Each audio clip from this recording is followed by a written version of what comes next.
Di sisi lain, pemirsa, Kementerian memproyeksi tahun 2030, ekonomi digital Indonesia akan tumbuh 8 kali lipat.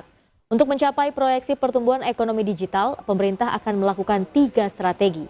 Salah satunya adalah dengan percepatan infrastruktur. Kementerian Perdagangan mengakui potensi ekonomi digital Indonesia sangat besar jika dibandingkan dengan negara lain di ASEAN.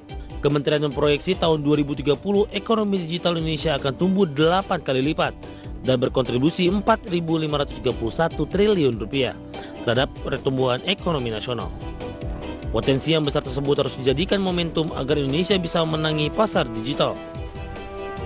Menurut Menteri Perdagangan Muhammad Lutfi, untuk mencapai proyeksi pertumbuhan ekonomi digital, pemerintah akan melakukan 3 strategi, mulai dari pengembangan sumber daya manusia, melakukan percepatan infrastruktur sampai ke pelosok negeri, hingga menyiapkan ekosistem inovasi regulasi yang proaktif dan kolaboratif. Potensi ekonomi digital Indonesia sangat besar dan jauh melebihi negara-negara lainnya di kawasan ASEAN. Pada tahun 2020 lalu, ekonomi digital Indonesia baru berkontribusi 4% terhadap GDP.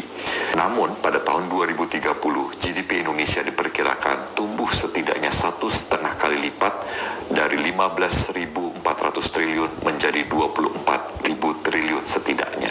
Ekonomi digital Indonesia juga diyakini akan tumbuh setidaknya 8 kali lipat dari 632 triliun rupiah hari ini menjadi 4.531 triliun. Kedepan pemerintah berkomitmen akselerasi ekonomi digital akan dilakukan hingga ke daerah terpencil Indonesia agar tidak lagi ada kesenjangan infrastruktur, sehingga seluruh masyarakat Indonesia bisa menjadi bagian dari pertumbuhan ekonomi digital. Jakarta, Rizka Ayu, Adexten.